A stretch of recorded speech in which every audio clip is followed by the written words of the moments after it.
The only thing that was troubling me was that on my climbing report, I had said that if I am not back by 4 a.m., that people should be looking for me.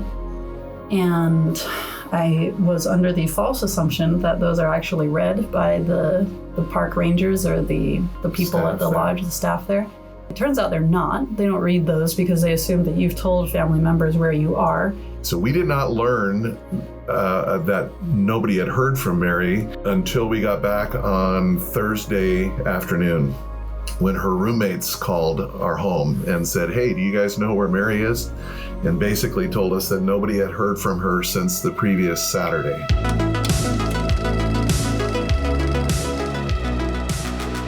Previously on No Longer Nomads, we heard how Mary Grimm set out to climb Mount Hood alone, only to be caught in a whiteout storm, and she had no way down. And so today, welcome back. We're in part 2. You got to hear how the story ends. It's a crazy story. I also got to tell you, we've got hats. We've got shirts on deck that are coming in. Some awesome shirts we've made. This one's pretty rad. I accidentally clicked a Tri-Tech material. I thought it was going to be canvas, but it is. I'm a hat guy. I wear hats almost every single day, and this is probably the nicest hat I own. And I'm stoked because it's a No Longer Nomads hat. It's Tri-Tech. It's got the palm tree logo up there. It blends in nicely. We don't want it super, wanted it to match those desert tones. And then we've got on the tag here, we've got this, the NLN monogram. So it's a dope hat, super nice. And so you can get that on the website at nolongernomads.co.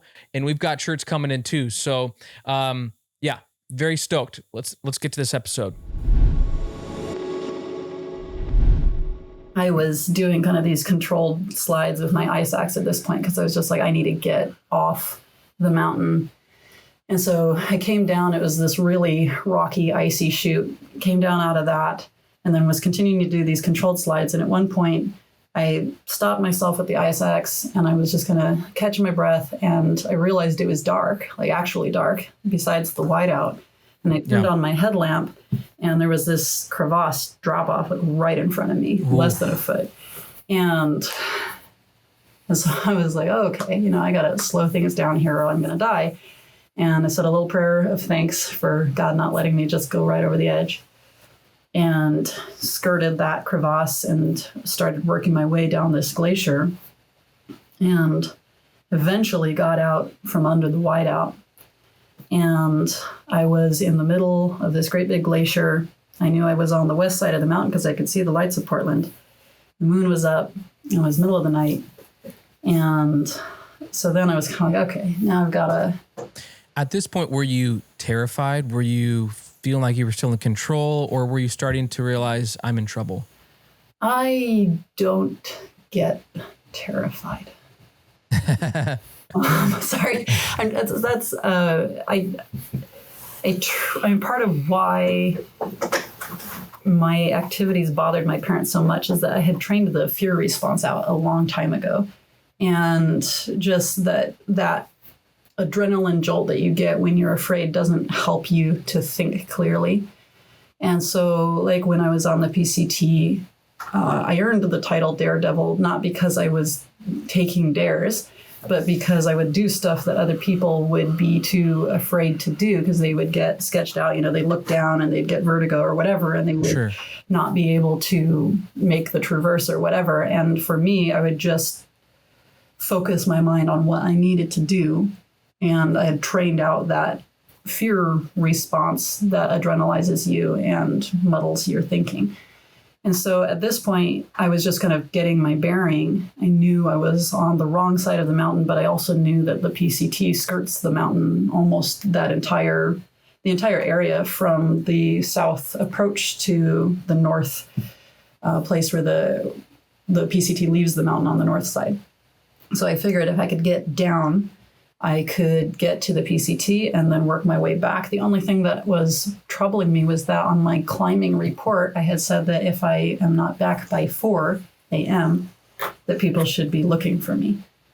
And I was under the false assumption that those are actually read by the park rangers or the people at the lodge, the staff there.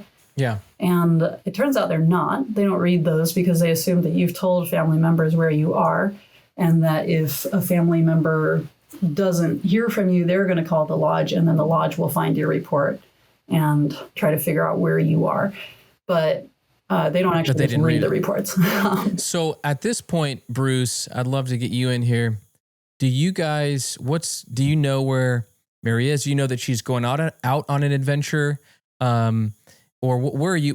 What's going on with you guys at this point? Before the spring break week, Mary came into my office and we talked, and she said, she gave me a whole list of things, things she might do, places she might go, a lot of outdoor adventuring and stuff. And the one thing that was solid was she wanted to climb Mount Hood. And that kind of elicited my making her promise me out loud that she wouldn't try and do that by herself. But we were used to, at that point, Mary kind of going off and doing what she's going to do and then coming back later. And we knew that she had really good outdoor skills. She had hiked the PCT, and I knew she could hike 35 miles in a day if she had to. So, if she got lost, basically she could walk herself out of most situations. So I didn't spend most of that week worrying about where she was or what she was doing. Okay. And our son was involved in an event that down in Southern Oregon, and I was with him. So we did not learn that nobody had heard from Mary until we got back on Thursday afternoon, when her roommates called our home and said, "Hey, do you guys know where Mary is?" And basically told us that nobody had heard from her since the previous Saturday. Wow. And at that point, I filed a missing persons report, and the police, and I figured out by talking to people that she had borrowed a vehicle from somebody. The police got in touch with that person, so they got a description of the vehicle and the license plate number and stuff. And so Thursday night, we got a call. It might have been 1 o'clock in the morning, 2 o'clock in the morning, that they had found the truck, which was in the parking lot at Timberline Lodge. I still did not believe that she was hiking, because she told me she would, or I believed if she was hiking, she was hiking with a group, because sure, that's what she said. So the next day, the people who do search and rescue things are kind of evaluating, what's the situation here. And they had told me that they were going to meet on Friday morning and decide whether or not they were going to do a search. And because basically when someone's been out that long, the usual conclusion is they're going to find a body. It's more of a recovery at that point. Right. And I told them that, well, you guys can go ahead and have your meeting and make your decision, but I'm just telling you that I'm going that if you guys decide not to search, I've got several hundred people that are volunteering to go and search with me. And that probably scared the daylights out of them, as anything worse than having one lost person on the mountain. It's having 200 untrained people wandering around. Yeah. And so they did. They decided to go ahead and do. And I had, when I found out that she was missing after we had done the missing persons report and stuff, I was all over Facebook and everywhere, calling everybody we could think of. My wife and I calling everywhere we could think of, talking to everybody we knew that might know where because at the time we didn't even know she was on Mount Hood. Some of the things that she had told me was, Mount Hood was one of the things, but also hiking near Stehekin, which is the top of the lake in northern Washington, out to the coast, maybe in southern Oregon or northern California. So you had no idea it could have been anywhere. So we had no idea. So we're reaching out to everybody we know, and This is one time in my life when I've gone viral. So now I'm getting all kinds of, people want to know what's going on. When we talked to the rescue people, they asked me if I wanted to talk to media, if the media reached out to me. And I said yes, because I was convinced that there were other people involved in the group. And so I wanted to reach those people and see if they knew anything more about, where she was, what was going on. And so I did a whole bunch of TV interviews, and all that produced nothing except for people who were interested in the story. And also, literally an army of people who were praying for her. And this was reaching all over the world. I was hearing from people in South America, in Australia, in Europe, in Africa. What's that? Wow. Israel. Yeah. Of people who knew people who knew people who knew people who were all of a sudden, involved in praying for Mary. So there was this tremendous outpouring of prayer. And that was, really sustained me and Shelley, Mary's mom, through that. And God really kept us from going into a place of despair. Which feels like it'd be easy to do in a situation like that. Yes. And, I was, in the aftermath of all of this, I was asked many times, weren't you terrified? Weren't you, and terrified was not the word. I wasn't terrified. I was concerned, obviously, but not to the point of I have lost control, and I can't control my emotions or what I'm thinking, and that sort of thing. God had given us somewhat of a peace about what was going on. Wow.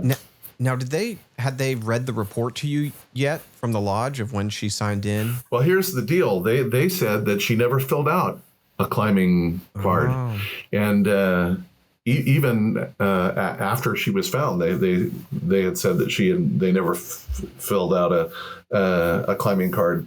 Later, they found it, and what had happened is she had filled out the card and put it in the box. The next day came and went, and she didn't return, but nobody called. And so they went and took all of the climbing cards out of the box and filed them away somewhere. And so now, Thursday night, Friday morning, when she's missing, they go look in the box, and there's nothing in the box. So they didn't think that she had filed anything. They did find it later, but they didn't think that she had filed anything. And again, I was convinced that she was hiking, section hiking a part of the PCT along Mount Hood, and it wasn't until the police did a really great job. They found the vehicle with my permission. They broke, the owner's permission, they broke into the vehicle. I gave them information about her debit card, because I had that I could find that information about her banking information. So they were able to see where she had spent money. They found the gas station that she went to before. They had video of her. They had video of her at REI picking up some things and stuff. Wow. They knew what she bought, and she had bought micro spikes and a climbing axe. And so at this point to you, you're going, okay, this is... Yeah, now she actually did try to... Right. The truck's at the base here. She's trying to... she's on the mountain. She's on the mountain, but we don't know where. Now, how many days is this since she the took last off? Confirmed hearing from her was on Saturday. So I had gone up the mountain on Sunday. Yeah. And so I didn't find out about it, or Shelley and I didn't find out about it until Thursday afternoon. Golly. And that's when the search was initiated by early Thursday evening, or late Thursday afternoon. That's when the whole asking about it was. They didn't actually get people on the mountain until Friday, And even then, it was very small. They had like 2 people walk the PCT around the mountain. They had a couple of people climbing, and they had a search plane that was just kind of flying around. And they didn't see her. They hadn't heard. So they decided that they were going to do this one big push on Saturday, and they were going to make a big search, and they said they were going to have upwards of 50 people there, they thought, from different search and rescue organizations. They ended up having well over 100. Wow. And a helicopter from the Oregon Air National Guard. So before we get to that part, Mary, let's go back to you. We're getting to, the sun has gone down, and it's been one full day. Now let's get back to your kind of what's going on for you, and do you think at this point maybe family knows because you filled that card out, or what's going on in your head when the sun goes down? Yeah, so I had a time crunch in my mind that if I didn't get back to the lodge by 4 a.m., that people would be out looking for me, and that would be hazarding other people's lives. So I had this sense of like, I need to get back before that time. And what that did was it put me in this space where I did not rest when I should have rested.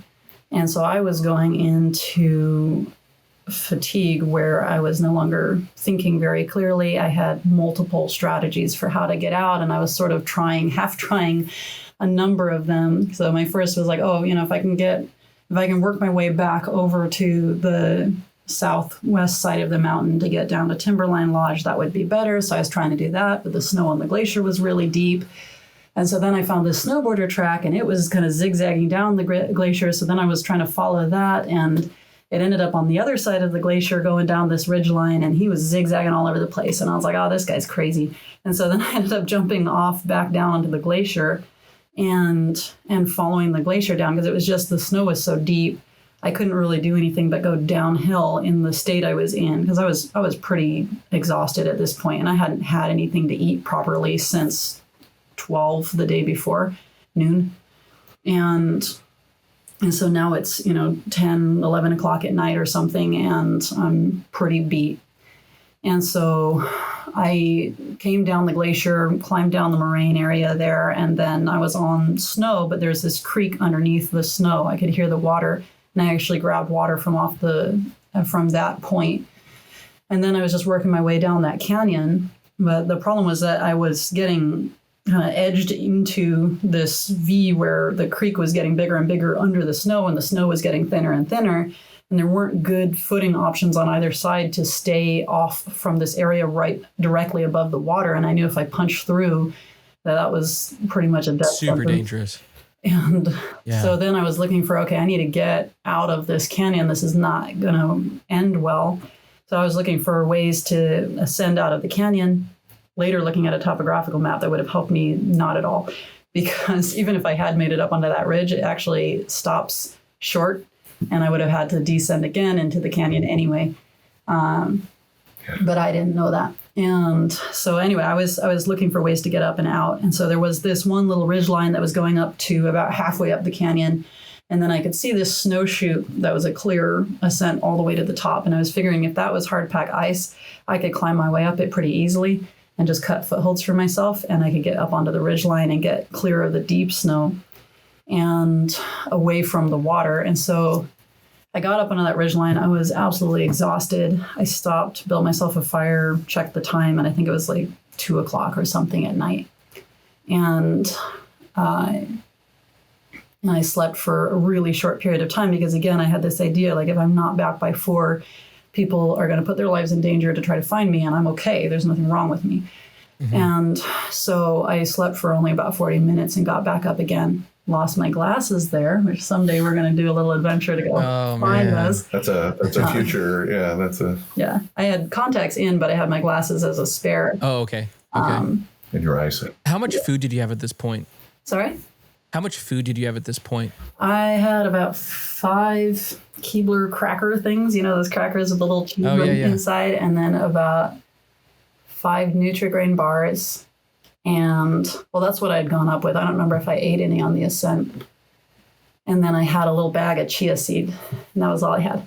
So I was not eating. I ate a little bit there at the campfire and figured out that neutral grain wrappers make really good fire starters, even when they're wet. And everything else was wet. So that was the best thing I had. And then after I had eaten a little bit and slept a little bit, I figured I really needed to get moving again, or else I wouldn't make that time stamp. So I kept on going up that ridgeline, and I got to where that snow chute was, but it was not hard pack ice. It was slushy snow, and it was very deep. And after a couple of minutes of trying to work my way up that, I realized that was just going to exhaust me entirely. And so there were rock and trees kind of going up alongside of it. And I figured I could climb my way up through the trees, because generally the snow is a lot shallower in between trees. And it was more sheer, so the snow hadn't accumulated there. So I started climbing up through that. And I got to a point where it was almost entirely vertical, and I was just working my way up from one tree stump to the next, and from one rock hole to the next.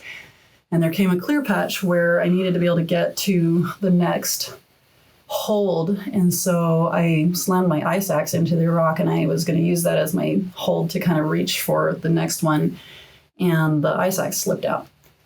And so I had all my weight on it at that moment. And so I started falling. It was kind of like everything went into freeze frame or stop motion, where it was very, very clear. So I remember just, thinking to myself, okay, lose the ice axe, because I did not feel confident that I could self-arrest on that sheer of the face with that little ice or snow to work with. And so lose the ice axe because I didn't want it to tear me open or something. And then turn around, tuck my arms in because I didn't want to break a limb, and to just kind of ride out the fall and try not to scream. And so I started free falling down through the trees and rock and stuff that I had come up through. And I was kind of pinballing off of the tree trunks and stuff. And for whatever reason, I wasn't trying to grab any of them because I didn't want to break an arm. And I knew there was the snowfield below that I had come up. And so I remember hitting really hard at least once and just making this weird sound. And then I was skidding out onto the snowfield below, and that's where I self-arrested, because there was a shelf where it drops off again down into the canyon. And so that was where I was out there. I was like, okay, I'm not making it back by 4 o'clock. And I took a minute, and I stood up to try to assess what was going on, and I immediately stumbled forward and realized there was something wrong with my left leg. And so I figured, okay, I'm not going to make it out by 4 a.m. I need to wait until the morning, if I survive till the morning, and reassess what's going on, figure out what's going on with my leg. And so I used my other foot to pound out a snow shelf and kind of a little cave.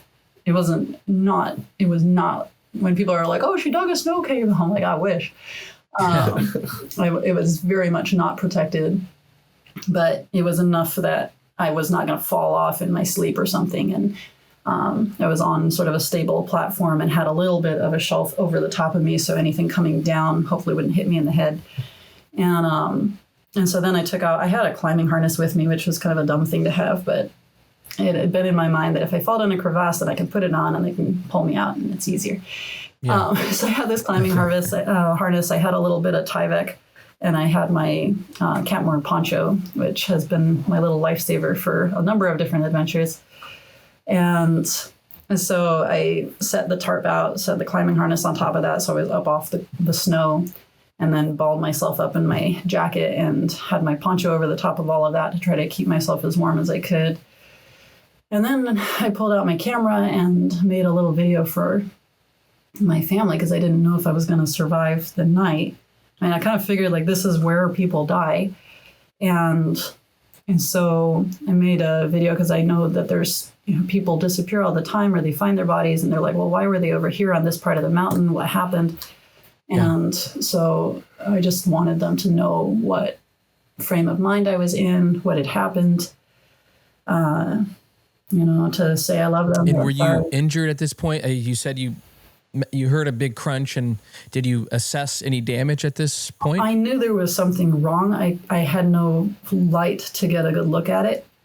And so I just figured I'd have to reassess it in the morning. I knew there was something wrong with my leg. That was about it. And I was numb, like all my limbs, everything was numb. And so it was kind of hard to make that assessment in the dark. So I figured I would just wait till I could visually see what was going on. So I'm going to play something. I have a copy of that audio. I'm going to play it for you guys. I'd love to hear your reaction after you hear it. Mom and Dad, I love you. And I'm really sorry that I went alone, solo, like you guys always told me not to do. Love you, Elijah. Love you, Ruthie. Love you, Jessica. Love you, Rachel and Josh and Jaxie. I'm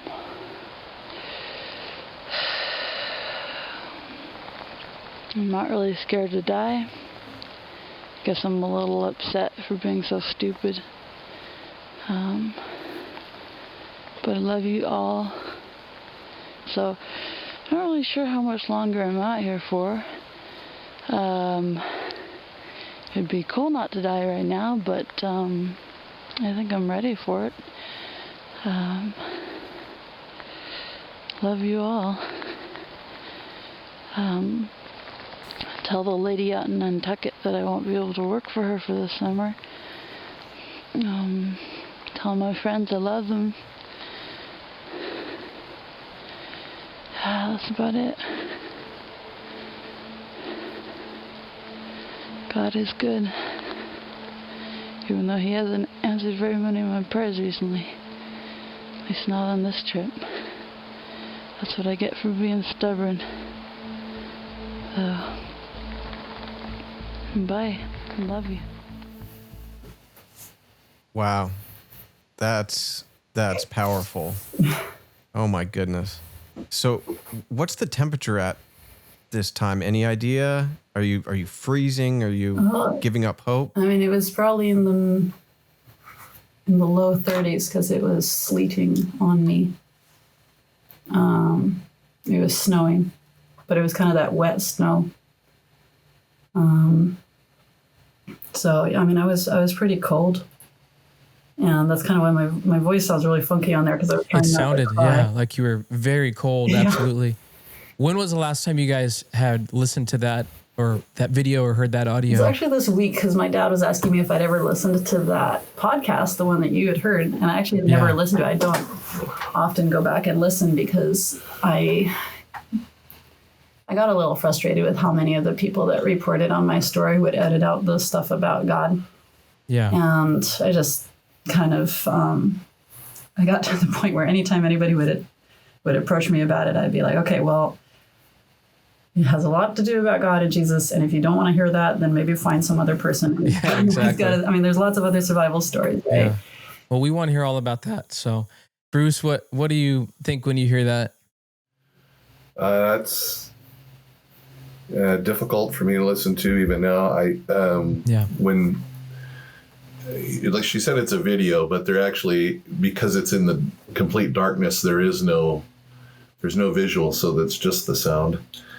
And after she was rescued, that she told us that she had made it, but neither Shelley and I could bear to listen to it at that point.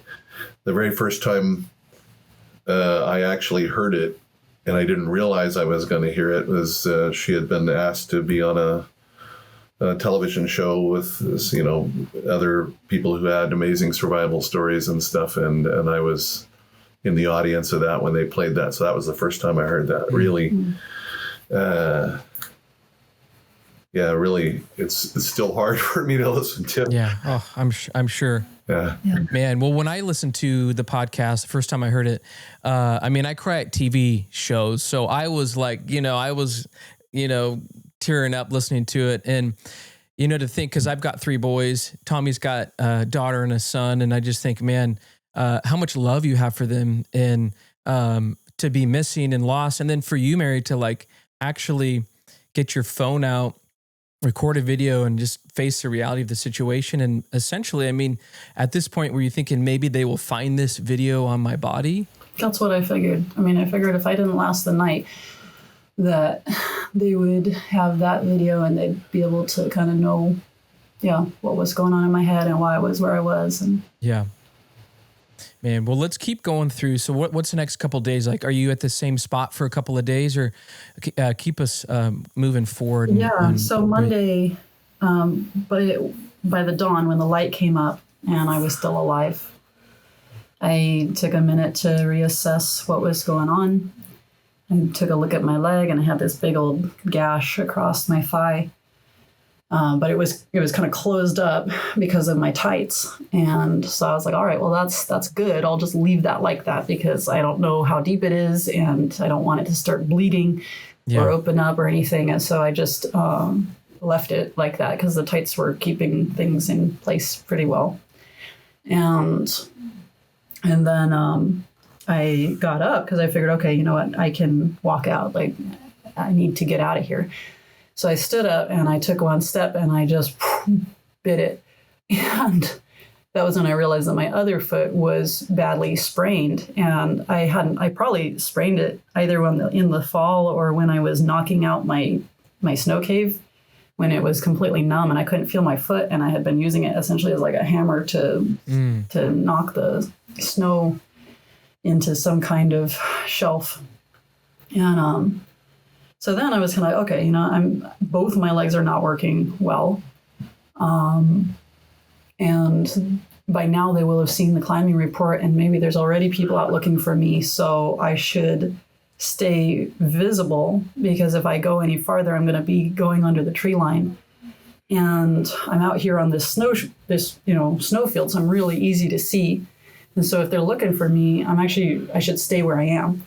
And so that was my reasoning on Monday. And so I decided to stay put.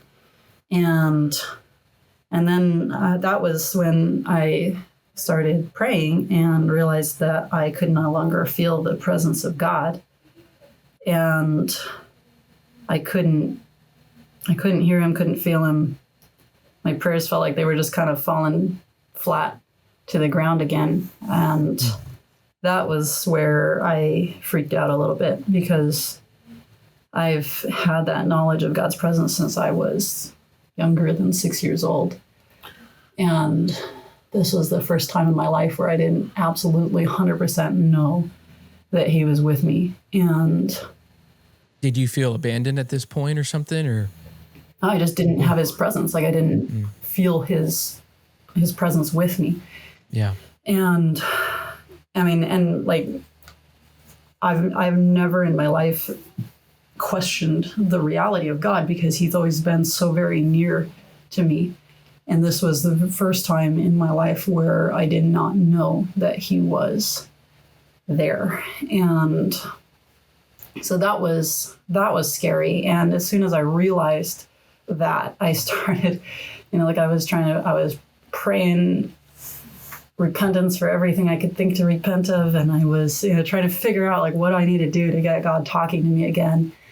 And I was kind of freaking out a little bit. And, it's interesting. My mom says that whole week, she usually prays for each of us every morning. And when she went to pray for me, she just had nothing to pray. And I mean, this is before she knew what was going on and that I was lost and that I was up on the mountain and stuff on Monday and Tuesday and Wednesday. And anyway, so that was, when I've talked with people and they've been like, weren't you terrified to be out there in the wilderness? And I was like, no, I mean, the wilderness is home to me. Like I love being out in the wilderness. It was not scary for me at all, that part of it. What was scary was not having the presence of God with me. It was not knowing that if I die, I know exactly where I'm going and who I'm going to. And that was scary. And in a way, I think it kind of kept me alive in a weird way, in that there were a couple of points in the ensuing days where I was so miserable and so cold and exhausted that I contemplated just going over the edge of that drop there. And, or, like suffocating myself with my own air. because I figured there was no one coming for me, and I was just gonna hang out there and waste away until I starved to death or something. But the two things that kind of kept me alive were like, what if they are looking for me and then they find me hours after I took my own life? Like, that would be awful. And then the other was just like, I don't know if I die, what's going to happen, you know? And so I didn't. And, you know, and then I also had this thought that if I threw myself over the edge, probably I'd just break a leg and then I'd be down there being alive and uncomfortable. and even in worse pain. I'd still be alive. Because it felt like, you know, there were times when it was almost like I could see this just like burning light and it would not go out. And I was just like, could you just go out? Could you just stop? And it would not. And I was like, all right, you know, I guess I'm not going to die. Like, this is,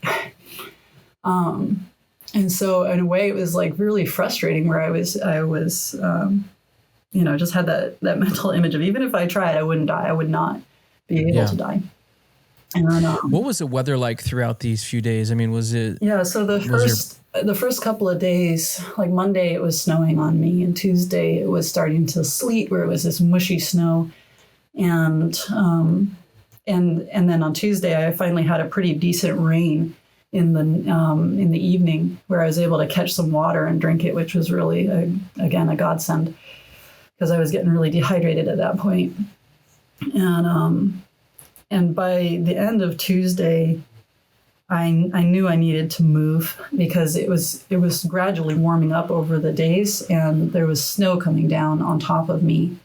All of Tuesday, I had little tumbles of snow avalanching down into my cave, and then I dig myself out again and push it off to the side. I was burning tons of energy doing that, and I was seeing on the far side of the canyon from me all this rock fall. So, I mean, that was all the sound I ever heard, was the sound of the stream, and then the rock crumbling off the edge of the canyon rock, and snow coming down as the weather was warming up and the ice was melting. And I was like, all right, if one of those things happens on the cliff above me, I'm going to be right in the path of all the falling rock and debris. And I was calling out in case there were people searching for me. I was calling throughout the day, just in case somebody was out there looking for me, or somebody was out hiking, that they might hear me. And then, you know, I was watching the airplanes go over my head, and that was really bizarre, just thinking like there's hundreds of people up there above me, and here I am all by myself with nobody knowing that I'm here. Wow. Yeah, that's what I was just going to ask. Did you see any signs of human activity, like in the distance? Obviously the planes above you, but anything else that made you think people were out and about? No, not a sound. Anywhere nearby? No. I never heard a sound of another human being. And, you know, weirdly, not even birdsong or anything. It was like I was completely shut off. And, a huge chunk of Monday and Tuesday was just that trying to dialogue with God, like talking and trying to get him to listen to me, and trying to say what I needed to say to get him to talk to me again, and just feeling really deeply that cry of like, my God, why have you forsaken me? Yeah. You know, why are you not answering me when I'm in this place? And by Wednesday, I was focusing my attention on getting out from under the canyon wall, and so I balled my hands up in my poncho, and I was just scooting across the snow to make my way down to the ridgeline where I had made that fire earlier, and so I couldn't really stand. Neither of my legs were really functioning well, so I was kind of crab crawling across the snow, and got down to that ridgeline by Wednesday. I was up above it, and then Thursday I finally got down to dirt and was able to make a fire, which was really nice. Sure. I was going to take my shoes off, but had this feeling like I shouldn't, and so I didn't. But I was able to thaw my hands out a little bit, which was nice, and I was able to melt some water and drink, which was really good. And then I had this idea, like if I could get a big enough fire going, I could burn the ridgeline down and get some attention. Yeah, exactly. And so then I was trying to get it big enough, and I scooted it to the base of this old crag of a pine tree, but I could never get the fire big enough that it really caught. And so I was like, man, how do forest fires happen? Because I'm doing everything I can here to start a fire, and I can't. And so all I ended up doing was burning that little crag down. And so, I mean, because part of it was I could not get fuel fast enough because I'd started my fire and I didn't want to let it go out because I'd started it with like the last dregs of the lighter that I'd brought with me. Yeah. And I was worried that if I let it go out, I wouldn't be able to start another one. And so I kept feeding it, but I had to be like hobbling around, like crawling over to get sticks and putting them on there. And so I was just barely keeping it alive, and I could not get it to the pitch where it would actually create anything to draw attention.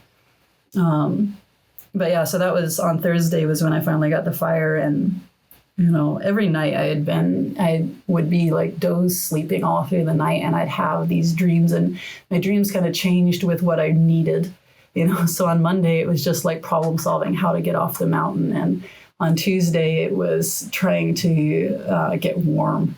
And Wednesday, it was, again, kind of the battle with hypothermia, where I was dreaming that there were hot tubs just like up the mountain just a little ways. And if I could just like get there, some hot tubs, you know, work my way out of the reality I was in and into that reality, that I would be okay. And, you know, Thursday, by Thursday, I was really tired of it. And I had made up this like way to gauge whether the people in my dream were real people or not, was like if they can say my name and if they can give me a cup of water. And so that would be whenever somebody would approach me in my, like, this kind of like half dreaming, dozing state. And I'd be like, okay, say my name. And they'd never be able to say my name. And so I was like, all right, I'm not going to, because at one point, you know, it was so real that I actually like packed up my stuff. And then I realized I was just dreaming. And I was like, oh, that's a waste of energy. And now I'm cold again, and I need to, you know, get resituated. And yeah. So by Thursday, I was really, really, really tired. And I was wanting also, I was really tired of being balled up because I'd been with my legs up to here, zipped inside of my jacket with my poncho over the top to try to maximize my body heat. Yeah. And so my legs were really cramped. My back was really cramped. And so I was out there on the ridgeline, and I was wanting to stretch out a little bit. Yeah, but when I was stretched out, the wind was kind of whipping over the top of the ridgeline in the night there, and I had like this dream or whatever where this critter is like, you need to get down into the tree break down there, and I was like, I'm so tired of being balled up, and it's like, no, you're gonna die up here, and I was like, okay, so I made my way down to the tree break and positioned my poncho and went to sleep down there. And there were a lot of things going on in my head, and it was weird because, you know,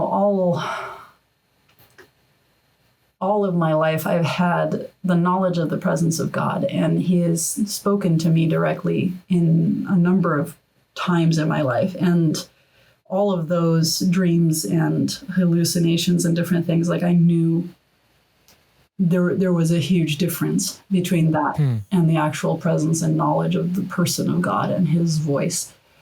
That they were all just in my head, and they were all me trying to figure out how to survive, how to get off the mountain, trying to problem solve the things I couldn't problem solve. And so that was all through Monday, Tuesday, Wednesday, Thursday. I was in that silence, and that was hard. And then Thursday night was the first time I dreamt and had a friend who knew my name. And she was like, Mary, what are you doing out here? And I was like, what are you doing out here? It's spring break. You're supposed to be somewhere else. And I was like, hey, can I use your phone? I need to call my parents. I'm in rough shape if you can't see. And so, you know, I tried to, and so she's like, oh yeah, sure. She gives me her phone, and I'm trying to get through to them, and I could not reach them. And so then I like called search and rescue, and I was like, hey, I've been out here for some days. And there was this lady on the other line, and she's like, okay, well, you know, we'll get on that. She's very, very apathetic. And I was like, oh, I don't really think they're coming for me. And so that was Thursday night, was the first time that I actually dreamt of a friend who knew my name. And, Friday morning, I woke up, and the very first thing that happened when I woke up was the Lord spoke to me again. And so this is actually a Good Friday. This is the Easter weekend. And he said, don't worry about what you'll eat or what you'll drink or what you'll wear tomorrow. And it was just like the whole world came back into 3D, full color focus, like the lights turned on. And I was like, you're alive. And I was just so happy that he was talking to me again. And then the next thing he told me was, there are thousands of people praying for you right now. Wow. And so I knew I was going to live. I knew I was going to be okay from that point on. And so the next little while was more just talking with him about what all this was about. And, that afternoon, it was the first time I saw a search plane. So I knew that people were looking for me. And I thought that the plane had actually seen me. It flew straight down the canyon towards me and then came over my ridgeline and then circled back around. And so I was certain that that plane had seen me. And then as it flew out of the canyon, it did this little wingtip.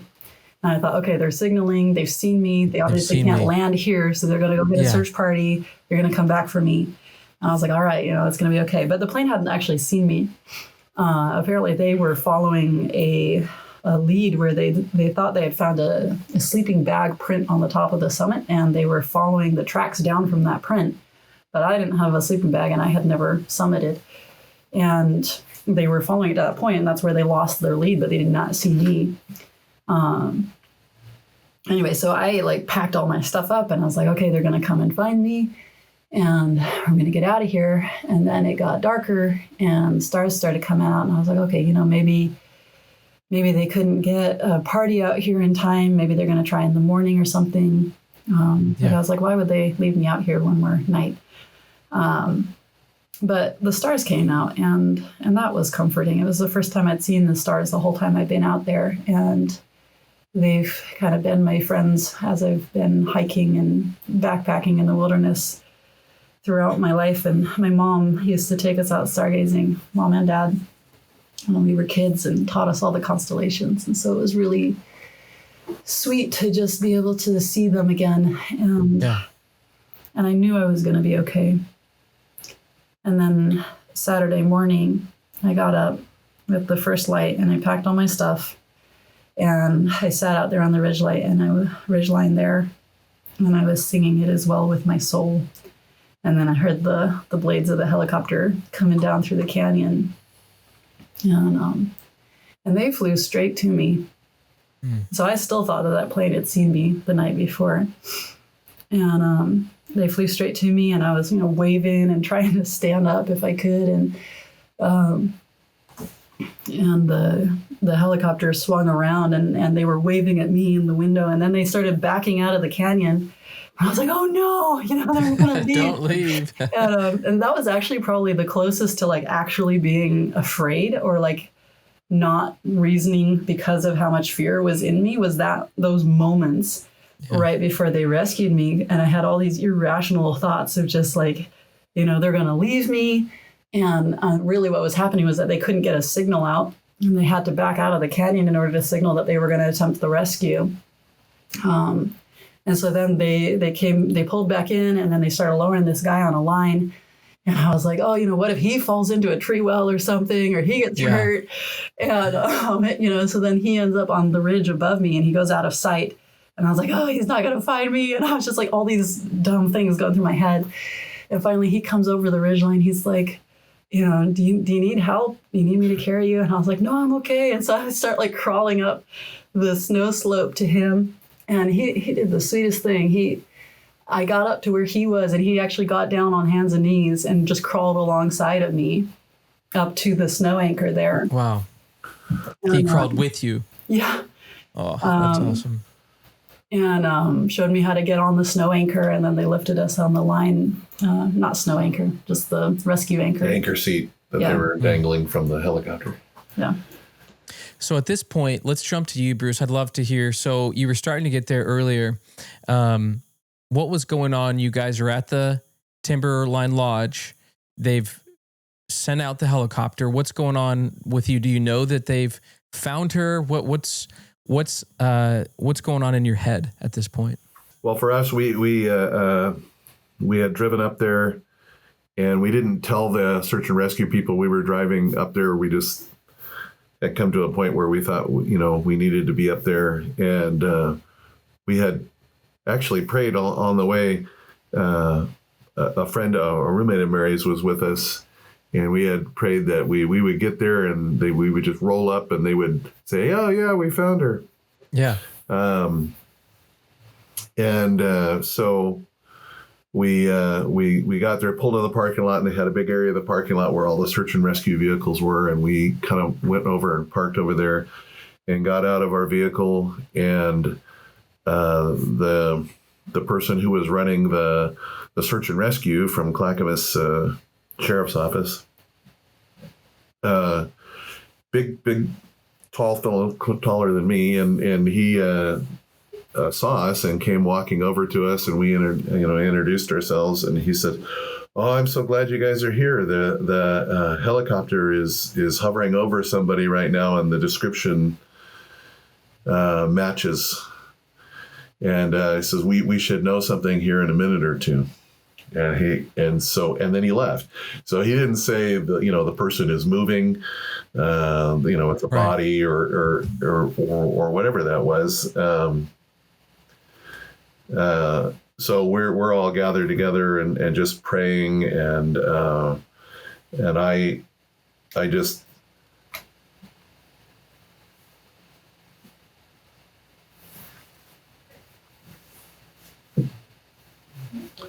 you hope in those situations that you'll be eloquent. Yeah. But I was just praying, please God, let it be her. Please God, let it be her. Please God. Yeah. And he came back in a minute or two, and he said, "It's her, and she's alive."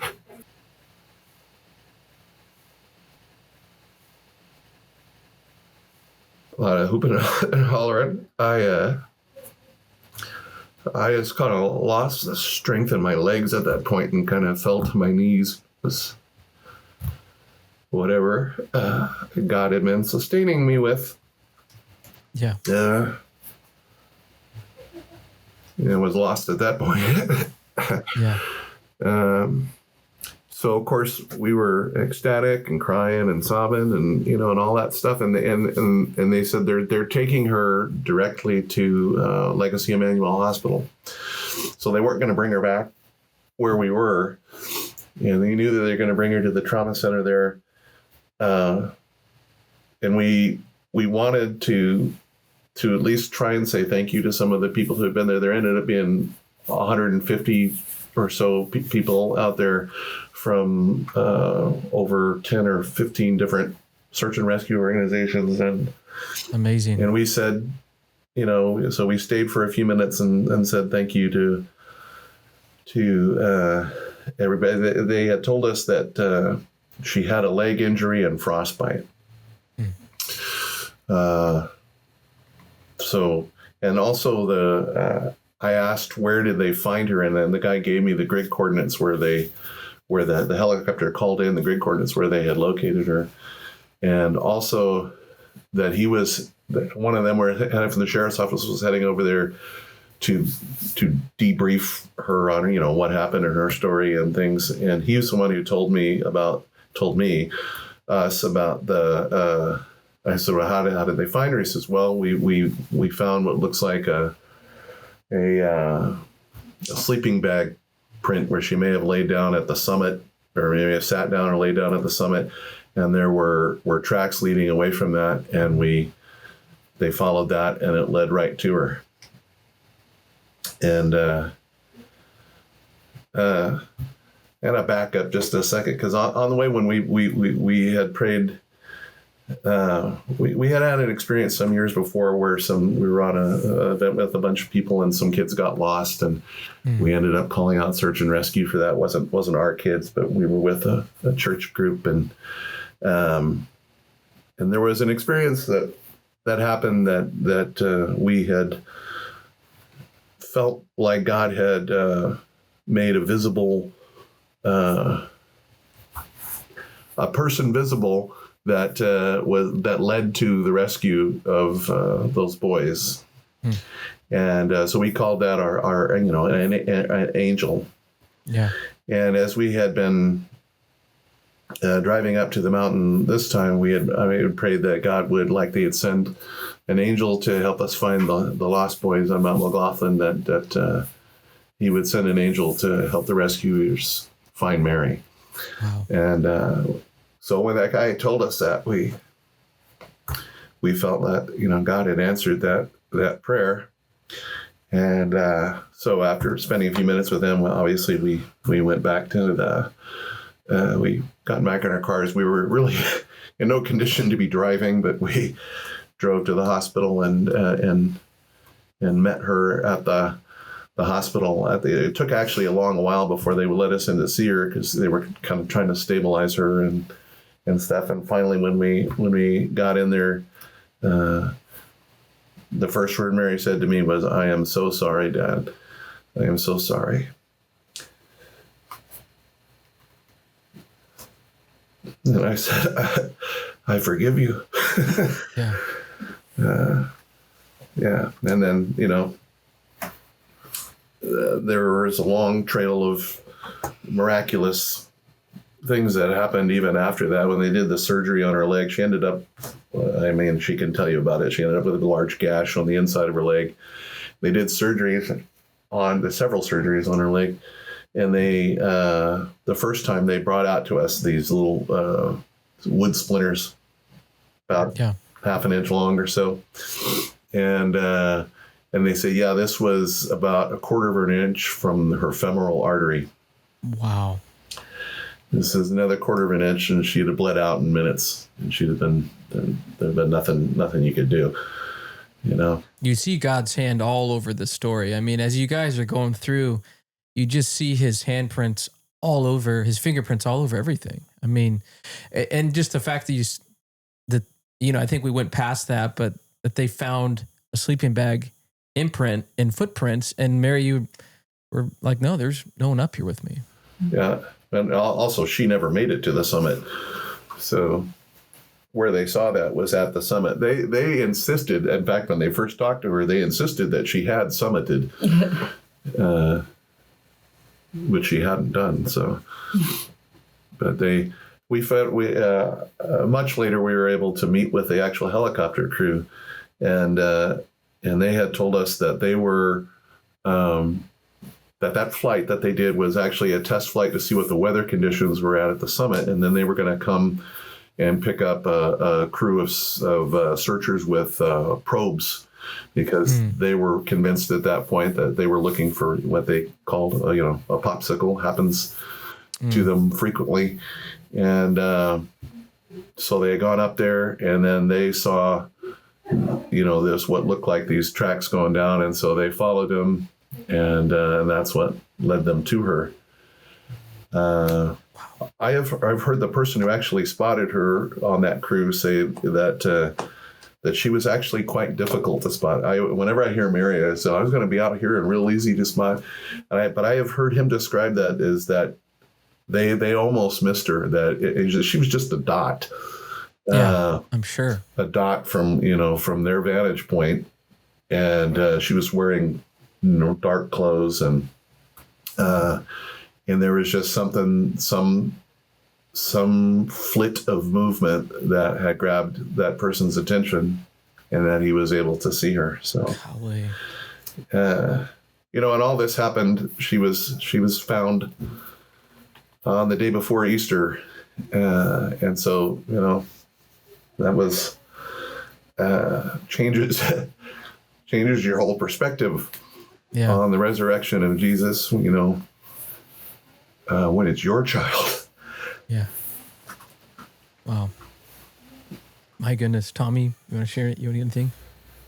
So, Mary, how was it once you were winched up into the helicopter? Did you just breathe a sigh of relief, and were you just ecstatic that you had been rescued, or? I have to dodge out here because I have to hit a meeting real quick. And Mary can continue talking to you, and my meeting actually probably won't be very long, so I may be back. But I'm gonna let Mary. Bruce, thank you so much. God bless you. Thank you for coming on. Thank you. Mary, my 3 boys are home, and they'll probably make their presence known here soon. So No worries.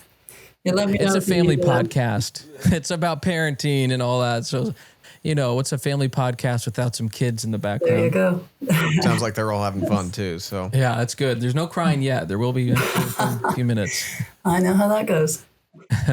So Mary, when did they hoist you into the helicopter? Yeah, that was actually, Okay. It's a weird thing because once they got us up into the air, and I was on cloud 9. Like, I was so happy as I was alive. And also, I've always wanted to ride on a helicopter. And Yeah. so I was like, this is so cool. Being like lifted on this cable, and we're kind of slow spinning out over this canyon. And I was like, I shouldn't smile too big, though, because then it looks like I'm enjoying this too much. And this is not time for me to be just like, oh, this is so cool.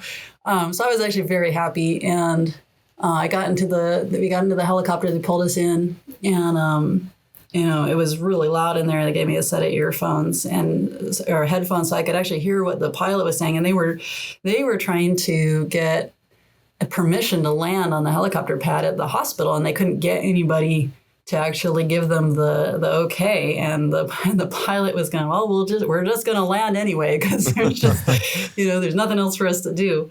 And and meanwhile, I'd motioned for water because I was really dehydrated, and the guy's like, "All right, drink it slow," And they cut up one of my gaiters, and I was like, "Guys, there's a Velcro thing on the back. You can just open it." It's They expensive. cut my gaiters, and he's like, "Are you okay with seeing your feet?" And I was like, "Yeah."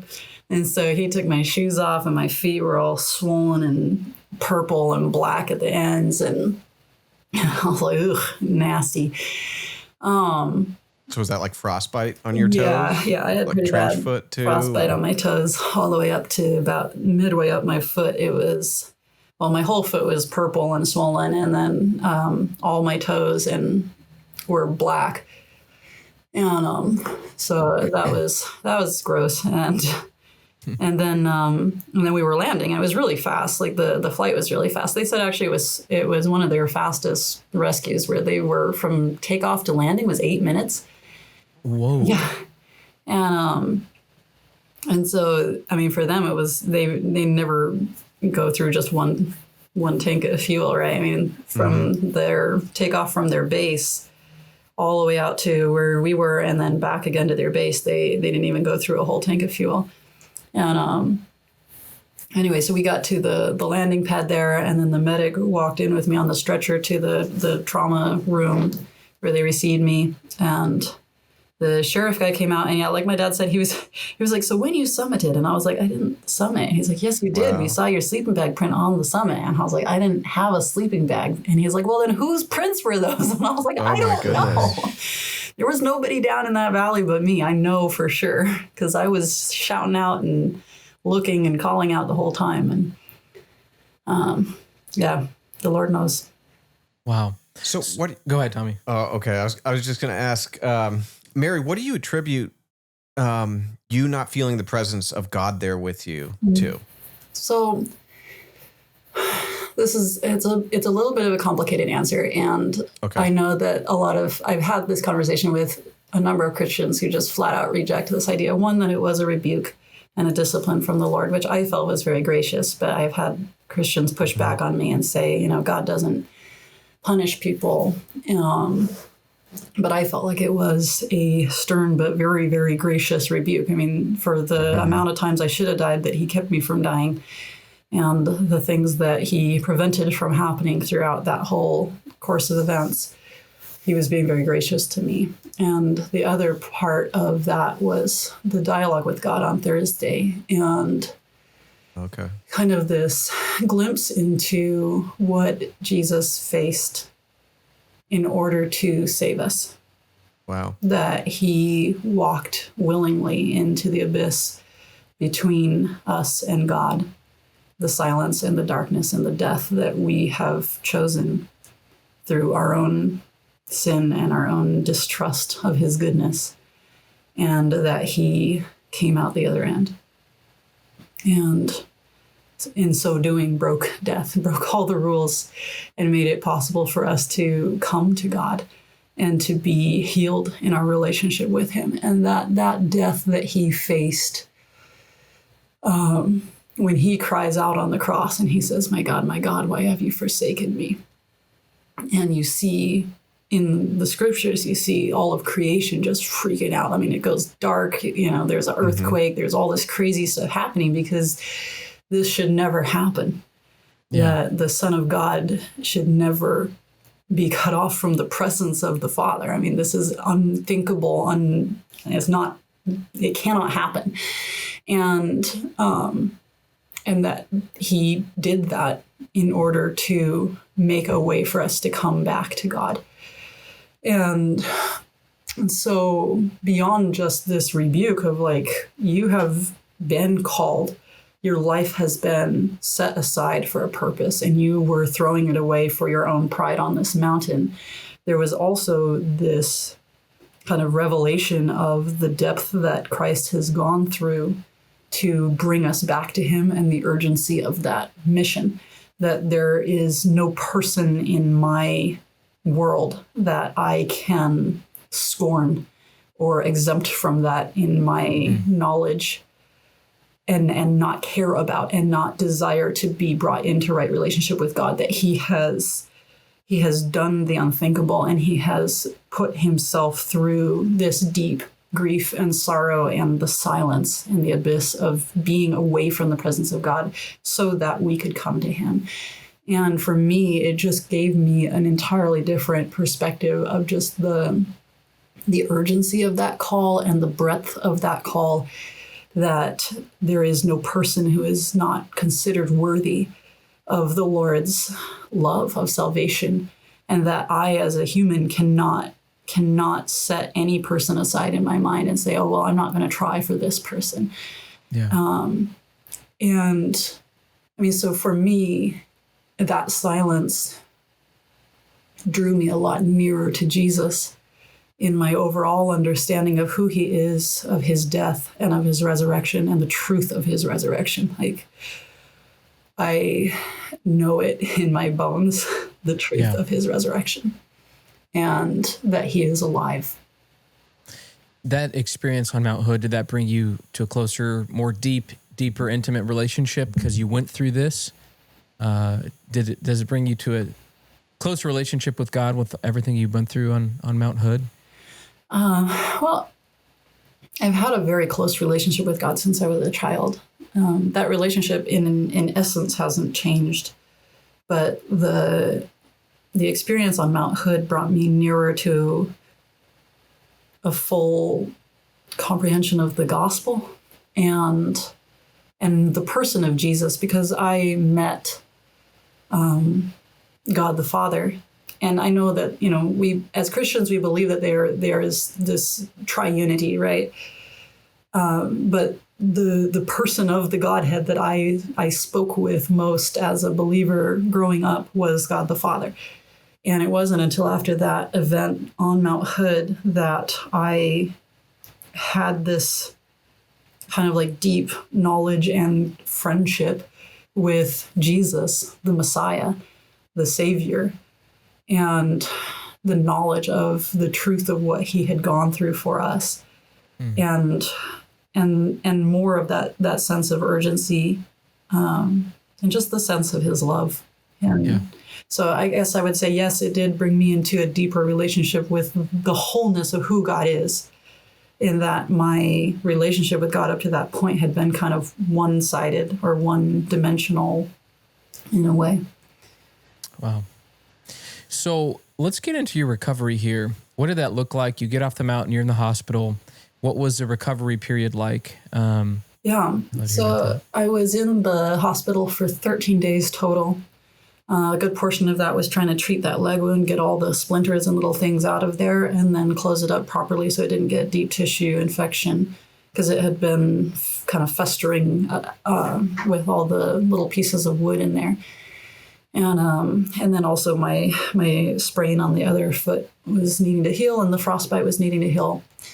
And one of the weird things about being in the hospital for that long, so first of all, it was a manual hospital, which I thought was funny. And also my nurse, my first nurse, who was changing out my saline drip IV because they were trying to get me rehydrated. So she had the word agape tattooed on her forearm. So every time she'd reach across me to change out my IV, I'd see this agape, you know, and her name was Charity, which I just was like, okay, God, this is over the top now. It just felt so, you know, it just felt like he was showing off at that point. And, you know, and then the next day was Easter, and we were there in the hospital room singing these songs of the resurrection, and it was so real for all of us, just the truth that God has triumphed over death, and that as believers we celebrate this every year. We celebrate this truth that there is no more death for us because he faced it and he broke it. And so that was surreal. I mean, just really beautiful. There are songs that I still cannot sing without just breaking down. And then all through the time while I was in recovery, it was kind of, you know, when I was in college, like I didn't carry a phone, a smartphone. I had a little dumb phone, flip phone, that I most of the time didn't have on. So it was really hard for people to get a hold of me. And I would just kind of roll with whatever was going on. And if I showed up, they'd be happy that I was there. If I didn't show up, they'd be like, well, Mary's probably somewhere else doing something else. Doing awesome, something. you know? Yeah. And so everybody had kind of gotten into the mode of just, you know, if we find her, we find her. If we see her, we see her. But there's no getting a hold of her. So here I was, and I was stuck. And people could get a hold of me. They could find me. They knew exactly where to get me, you know? Yeah. And it was actually a really interesting time, because it was kind of like, you know, when we, as believers, we talk about someday you'll see the curtain rolled back, you'll see the other side of the tapestry, why our lives have touched all these different people's lives and what God was doing in that space. And it was almost like I got like this sneak peek of the backside of the tapestry in that space, because all these people were coming to my room, my hospital room there, or writing emails or letters, or sending flowers. And so many people would come and they'd say, you know, do you remember me? And they were people like I'd, you know, had a brush with like one time at some speech event when I was 15 or something. And they'd be like, you know, that speech that you gave, it inspired me to do this, and this. And this is how you changed my life. And it was just like over and over and over and over again for 13 days. Wow.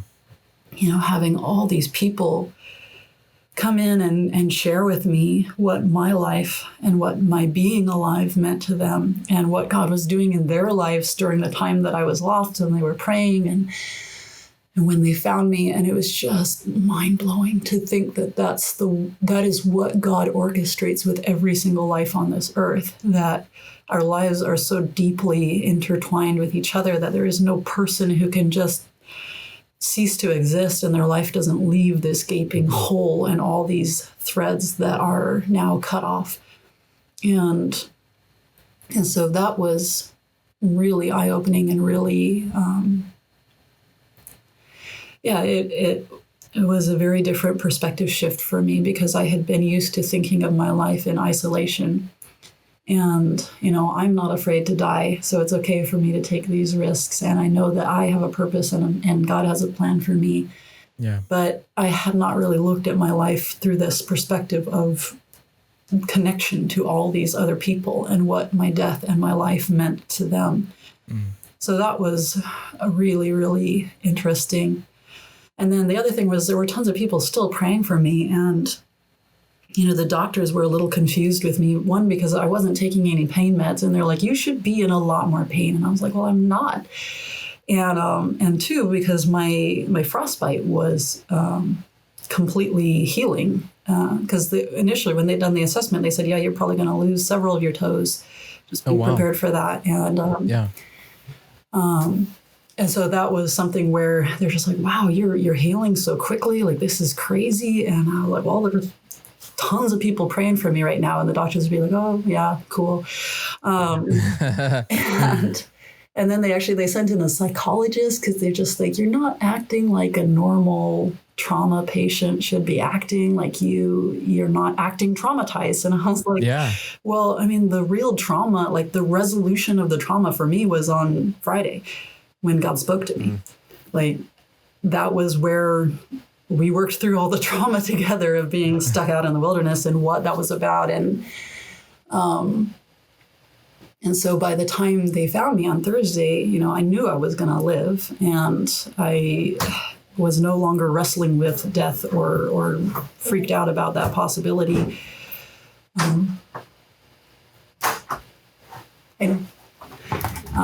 So that was something where the doctors are kind of like, you're weird. This isn't, you should be traumatized right now. So they had like a psychologist come in, and she was like asking me all these questions, trying to like figure out, am I like manic depressant, or am I bipolar or something that's wrong with me? And so that was interesting. And then we had all these news reporters and people too, and some of them were really pushy and invasive and not very nice, and some of them were really amazing. And there was one in particular that I remember where the reporter himself was just insistent on getting his pitch, right? And so he's like, weren't you so terrified? Weren't you so afraid? And like just trying to get me to say like how afraid it was and how terrifying it was and stuff, so that he could quote me being like, she was terrified, And I was just getting really frustrated with him, but I kept on just sharing what was going on. And finally, I looked past him at the cameraman, and the cameraman was just like listening intently, and he had like tears streaming down his face as I was telling this story. And I was realizing like it wasn't for this guy, and it wasn't for whoever else is going to see this story. It was for this guy to tell the story faithfully and let him know. And so it's just like different things like that, where there were all these incredible, beautiful human interactions with people, with my siblings, with the guy who was the custodian who cleaned the rooms. And tell the nurse story. Yeah, about charity. Yeah. I mean, it was a beautiful, humbling time. I know we're going long here. Sorry. Oh, you're good. Sorry about that. I cut you off. What about the gentleman you were gonna initially go climbing with? Did he feel bad that you still decided to go? Like, did you communicate with him after this whole thing? I didn't. And we weren't close friends. We'd met one time. Okay. And he probably just thought I was super dumb. There were definitely a lot of people who were, you were so dumb. You put people's lives in danger. All the, classic stuff. And you say, yep. Yeah. I said, yep. And I actually did a little write-up where I was just addressing some of those voices, because I wanted people to know, like, I fully acknowledged that I was being stupid. Well, I'm sure there's probably a lot of people that were ripping into the story, like, what did she get at REI and was she prepared? And, there's people that love to just pounce on someone. So I'm sure you received some of that too, or, they were trying to put that out in the public. So a little bit. For the most part, I was very shielded from it, which was, that's nice. I didn't see many of those comments. I didn't actually read any feedback from newspapers or anything, because I just didn't have the bandwidth for it. But one of my good friends did write to me, and she's like, did you learn anything? And I wrote back to her, and I posted that publicly because I felt like that was a valid question, and one that was worth addressing, of just publicly acknowledging that I understood that what I had done was reckless and unkind to the people in my community, that I had been dismissive of the reality that my life was meaningful to those around me, and that treating life and death in that manner was hurtful to those people. And so I did write about that. And then, once we got out of the hospital, there was kind of this still recovering where it took some months for the nerves to regrow from my knees down on both my legs. So for a while, I didn't have much feeling in my feet, and I couldn't really move them properly. So I was stumping around, and I was back on campus in my classes and stuff. And there was it was like a week-long period when I was just out of the hospital, and I had this weird like second sight where I could see people, but I could also see kind of almost like this, their shadow or their, I mean, the way I understood it was the reality of the fullness of who they were. And it was like this massive giant that was, that they were, as well as the physical representation of themselves that I could see. And it was mind-blowing. I was just like crazy to see these college kids that I'd been kind of dismissive of. I mean, I was a little older than most of the younger people coming into the school there, and just to see these kids and to know that their life is so, like, there's so much to them, and they don't even know it maybe. But that was a really interesting couple of, I mean, it was only for a few days, but that was a really bizarre kind of aftermath of that whole event as well, where for a while it was like I could kind of see the glory, or like the fullness of what a person is. That is fascinating. Man. So as we close here, you guys have been extremely generous with your time, by the way. Do you have anything you'd want to add? Bruce, do you want to have anything you want to add? Or Mary, anything else you guys would like to add? For me, and I talked with Mary a little bit about this recently. I know for her, it comes up, every now and then somebody reaches out to her and they want to hear that story. And I imagine it can be a little bit like, yes, this is a thing that happened to me, but God has done other things with my life, Right. and there's all these things that are going on in my life too. And I wish maybe someone wanted to know about that story. And for me, this story is a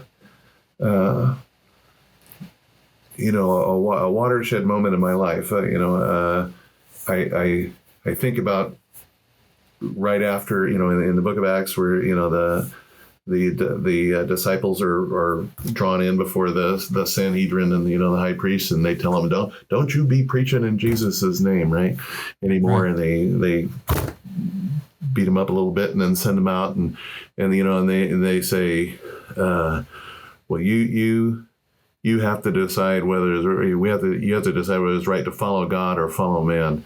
But as the rest, we can't help but preach of Jesus and the things that we've seen.